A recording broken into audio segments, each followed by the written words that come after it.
Hello everyone, this is Michael the Mechanical with a bit of an update on the Sims Plus or Goodwe inverters, and I want to be able to show you from the perspective of what Amber says currently today. And here we're currently at $1.31 in cost today at a FIT of a -7 with 19.5 kilowatts of exports. Now, I want to be clear, it's new technology and it is still not fully integrated.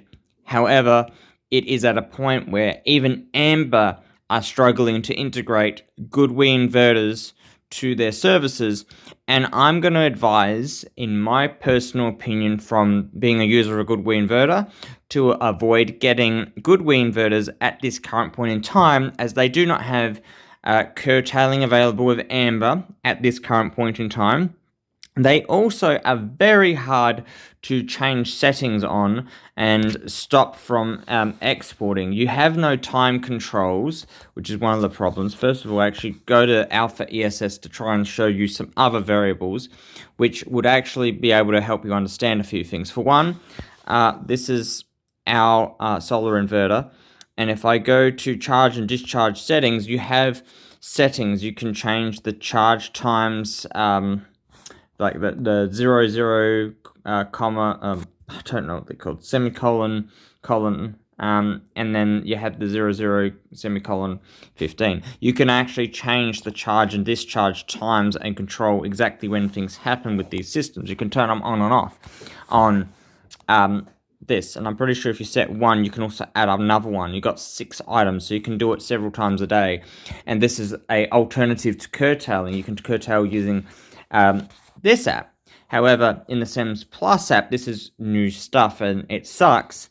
You can see we generated 40.2 kilowatts today, and that you got all the power and QV stuff. But ask yourself, where's the option here to control anything? So I can click on the inverter and I can just be like, I know where the setting is, but in saying that, where is the setting that you can go, controls, home configuration, maybe.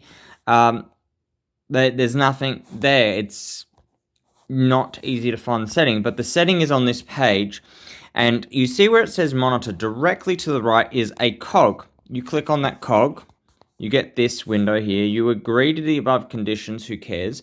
And then you have basics and advanced settings. The setting is in the basic settings. There's nothing here. You can't understand this.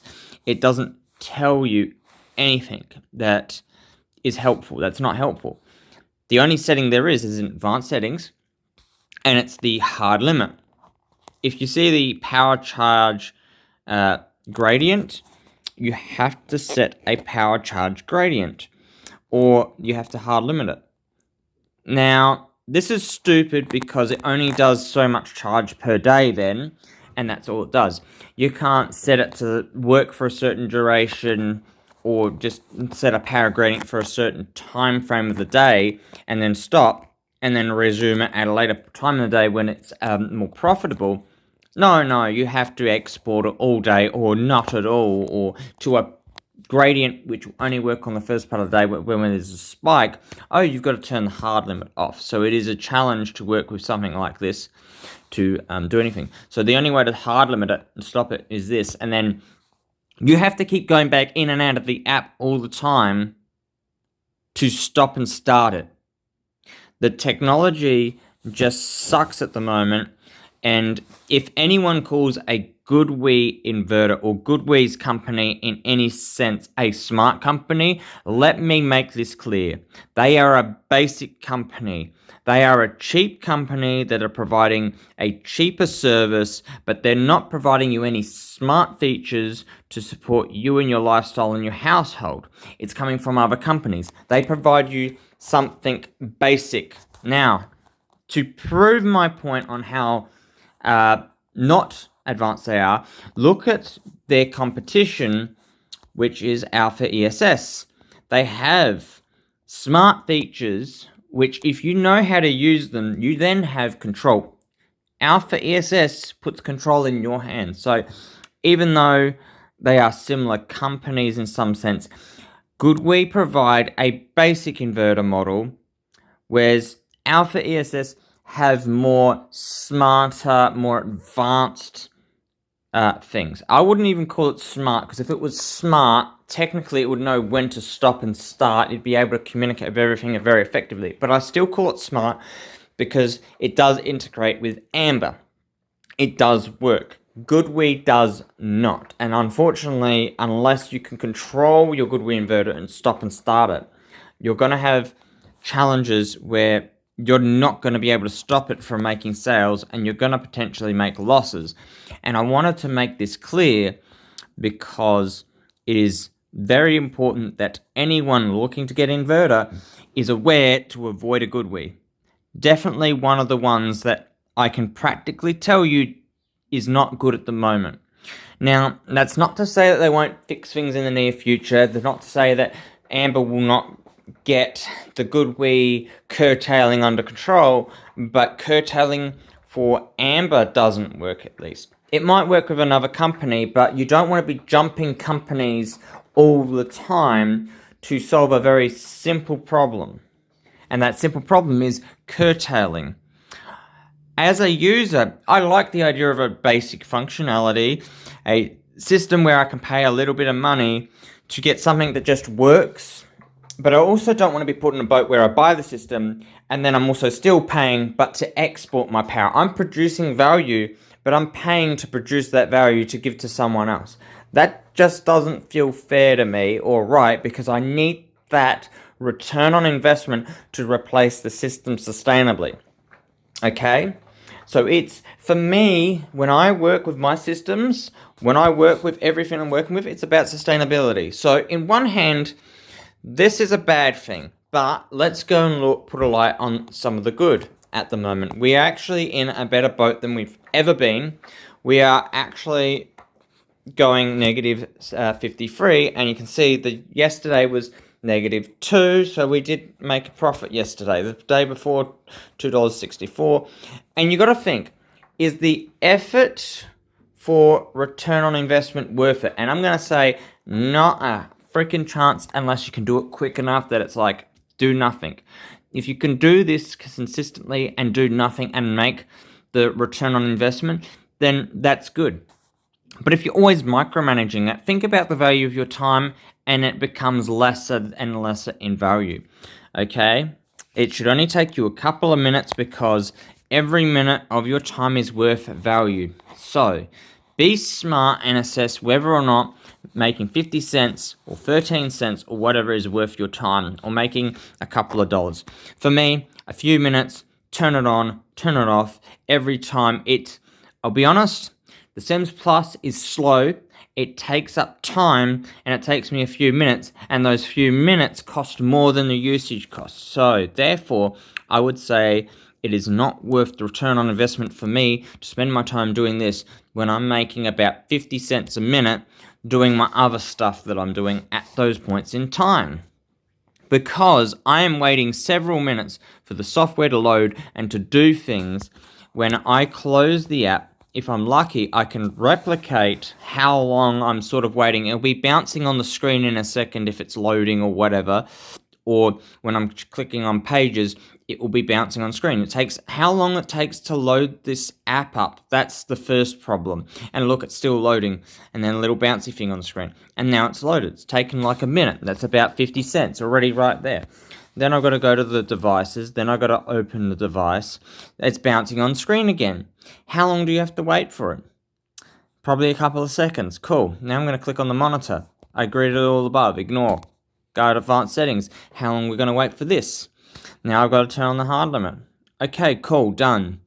Then if I close out, let's pretend we're turning it off now. Okay. Next time I have to come back into the app. Do it all again. Doing it all again. The point is, how much time do you have to spend? And this is a perfect simulation to then calculate. If I'm earning 50 cents a minute, how long is this taking me to load in and out of the app all the time in order to solve a problem that's not even going to make me much, or it's not even going to be feasible of my own time to solve this problem? There is so many parameters that I think about when I'm doing this, and then my advanced settings. and then hard limit, turn it off. And sometimes it does that too. It sometimes turns the setting back on or back off, and then it's stressful because you don't know what's going on. There, done. That took like 2 minutes. It's like $1 of my time. And if you only make 31 cents for the day, you've made a loss. You're always losing with dumb technology, even though Amber's now doing the dumb thing of trying to load.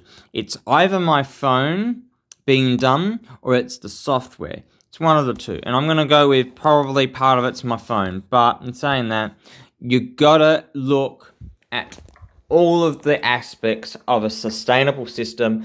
And I'm just going to say it, Goodwe is just not a sustainable system right now unless you're getting positive fits most of the time. You have a couple of alternatives. If you have a battery, plug the solar panel straight into the battery. That's one option. Or two, replace your inverter altogether with something much higher end with all the smart features that's supported already by, say, the company you're with. For us, it's Amber, and I'm not going to tell you that it has to be compatible with Amber because not everyone's with Amber. Some people are with other companies, and I don't know what those other companies are, but if you're with another company, then the basic dumb stuff might just work for you. You don't need to spend thousands and thousands and thousands of dollars just in replacing an inverter. You need to look at your own feasibility, and you need to look at the viability of doing anything you do before you do it. And it doesn't matter where your information comes from. There is no such thing as a perfect one-size-fits-all shoe. You have to find the shoe that fits you, because I can't give you all the information that's going to solve all your problems. I don't think there's a single person that can do that unless you go big and you're trying to make a business out of it. This isn't about business. This is about sustainability. And you need the right size shoe to fit your foot. And the salespersons, they are not good enough at their jobs to really give you exactly what I'm talking about, because they're not predicting the future of what's going to happen. They're not predicting that the price of things are going to go up. They're not telling you about the 4% inflation rate year on year to predict ahead of time. They're not telling you any of the important details and predictions that are made to predict sustainability. And in order for you to be sustainable, you need to be able to predict everything you could possibly do and plan for 10 years. If you fall behind, you're going to have to wait a couple more years. And if the system fails, you're going to lose in the long term. And it's a long-term investment. You don't want to be losing on a long-term investment. You want to be a winner on a long-term investment. So do take this information very seriously. And I don't care what anyone else says. Find the shoe that fits you. Do not take everyone's advice as if it's the perfect solution, because there is no perfect solution to these problems unless you're going super big and super sophisticated with your system. But then the question is, how sustainable are those sophisticated systems? That is another question. And unless someone really puts out all the information to say that, I don't know. But if everyone does the same thing and everyone jumps on the same boat, what happens is we stabilize the grid so much so that there's a surplus of power in the grid, and then it's always negative and no one wins. That is the problem with everyone doing the same thing. This is why I'm telling you there is no one size fits all. You got to find the shoe that fits you. It's about providing your household with a sustainable energy plan that makes maybe a little bit of a return on your investment.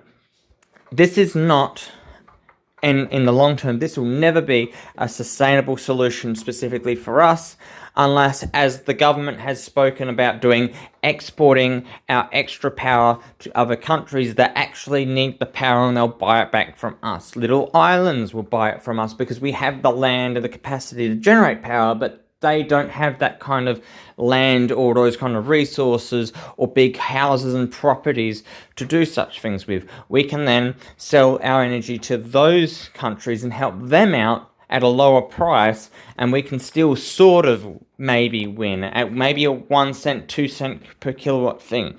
You have to understand that I don't care what anyone says, because I understand enough about this how the thing has worked in the long term to know that the prices might just keep coming down to the point where there's no point in even buying a system one day. One day, the price of power might not even exist anymore because everyone who's put money in is going to start losing money.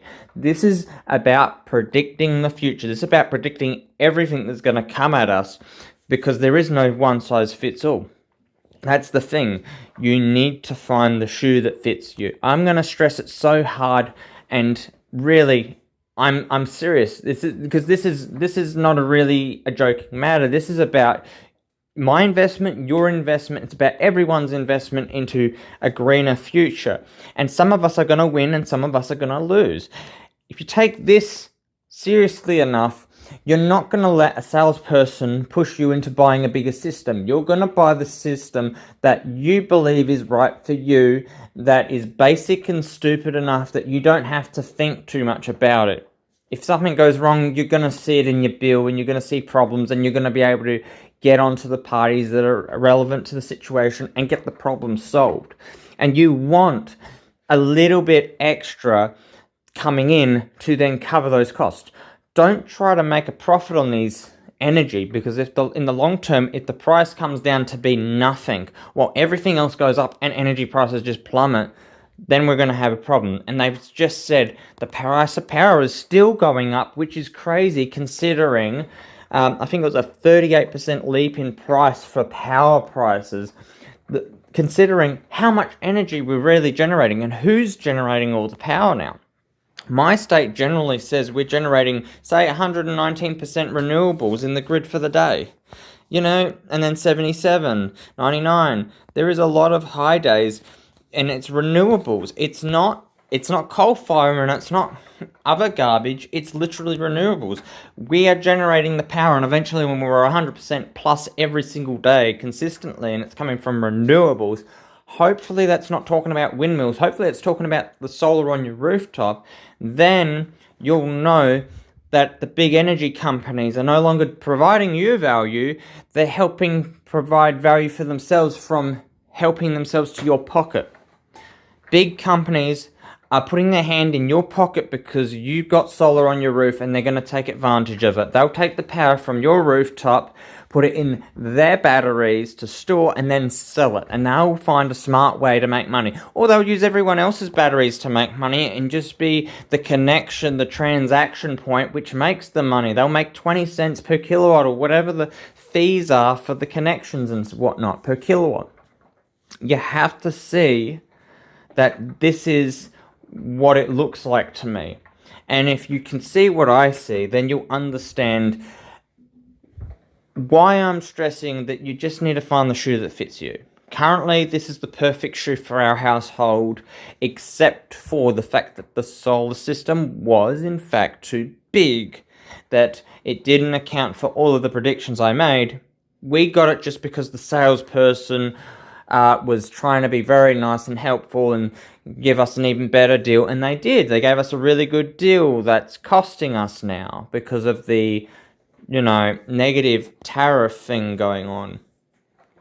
But to be fair and reasonable in this situation, we are still winning and we're doing better than we were before. So I guess there's a positive, there's a silver lining to it, even though we're intermittently losing.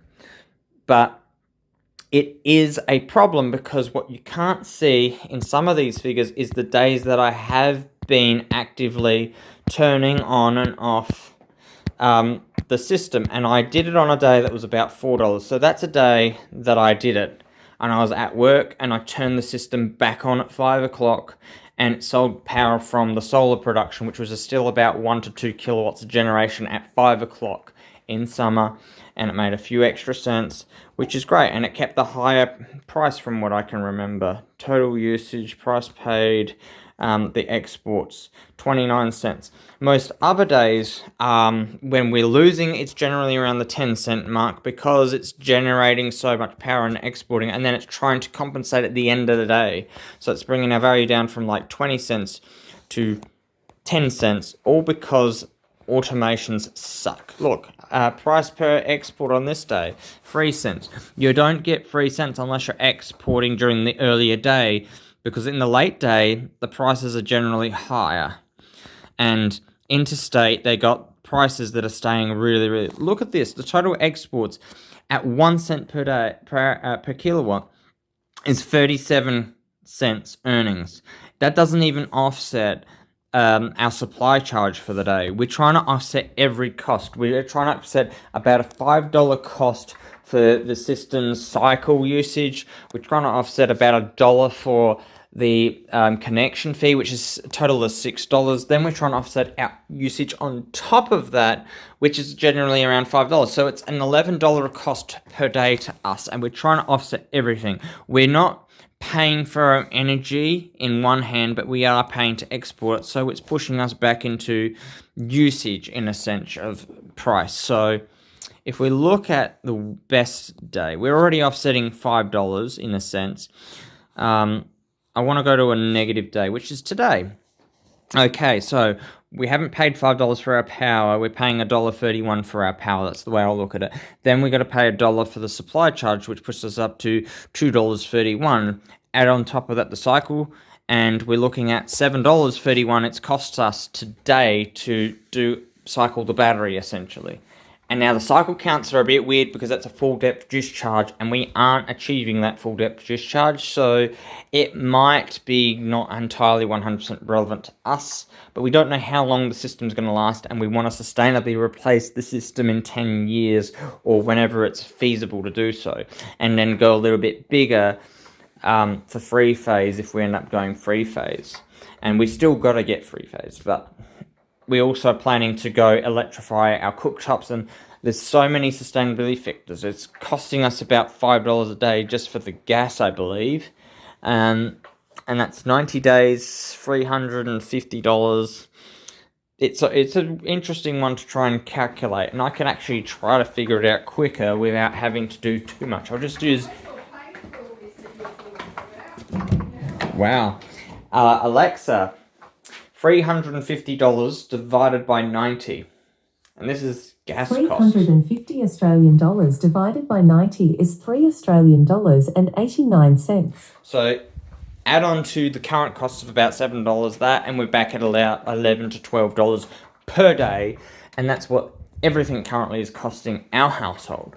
So by getting the earnings, it's bringing those costs down. And they're trying to tell us that don't be in it to make a profit, be in it to be sustainable. Well, we're trying to be. You just got to understand that this is what our costs look like in the household, and they don't care because they're not that smart. They're pretty hard to talk to when they don't understand sustainability. If they understood, they would be looking at all the cost factors that we're running and telling us to connect to electricity and get rid of the gas. They'd be telling us all smart things to do, but no. They're trying to push a bigger system on us that is not smart. It's very basic. And I stress this information because sustainability is about getting those costs low enough that you can manage paying for them. Because in this cost of living crisis, you're already struggling to buy food every day.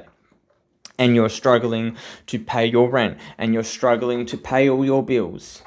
And the point that I am trying to make is about stressing to you to work on building your sustainability. And it's to try and give you the best information I can to put you in a position to be sustainable during our cost of living crisis that is still spiraling out of control. And it's eventually going to take anyone who starts buying houses, and it's going to put them in a bad position where they're going to lose everything that they're working towards owning. And I've already witnessed it with one household. My grandparents had a house, the last house that they ever bought, and when they passed, that got sold. Within a couple of months, the house resold, and it was for less than they paid for it. So they lost on it what they bought. And that was essentially a family that probably could not afford, and we don't know the full story, but based on circumstantial evidence, it would be a family that could not afford to make the repayments, that something went wrong and they lost a lot in that deal.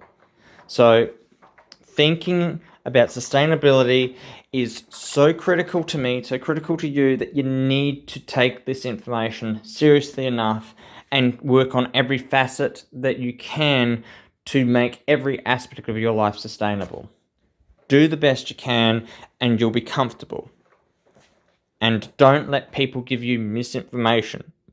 Find the information that's right for you and your circumstances and your household. This is Michael, the mechanical, and I'm signing off.